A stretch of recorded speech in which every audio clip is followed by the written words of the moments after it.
Nice. Okay, well, I'm going to go ahead and jump into some questions that we got asked. Of course, the topic is about getting more out of what you already have and maintenance mindset. So with that in mind, our first question is, what do you feel that having a maintenance mindset means from a user experience and design perspective? You want to take a swing at it first, Tish? I mean, this is your space, so let's let's hear what you got to say. Well, I mean, I think with maintenance, we always talk about it's very different for design. I mean, I think with coding, it's all about sort of doing updates, so you know your speed doesn't slow down and you don't get hacked, etc., and for security issues. But for design, mostly it's really talking about the user expectations. So what was once a great user experience, when initially designed, it could become a bad one.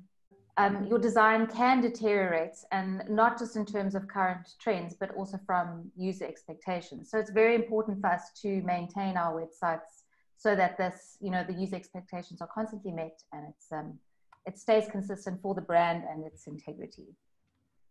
Yeah, that's what I think. Yeah, I mean that kind of like would tie in very closely to like when I think about maintenance from a design perspective, it's like maintaining that the website and what it's communicating is still kind of aligned with where the business has gone. Yes. Maintenance, like even though we try to think of it up front, it is really about kind of a housekeeping to some extent, and businesses innovate, change, and there is that need to keep things in alignment and nicely neat and that sort of thing.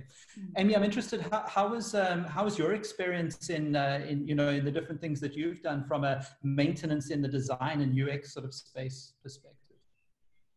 Yeah, it's really interesting. A lot of people like to do the big projects because they love the great reveals, but you can get so much value about doing incremental improvements on your design. So maybe a small section of the site, or maybe you need to make your site a little bit more compliant for either accessibility or meeting the new business initiatives and that type of thing. So taking the maintenance as an incremental design approach to keep relevant, to keep improving is you can have a lot of value from that. And we've seen that over time.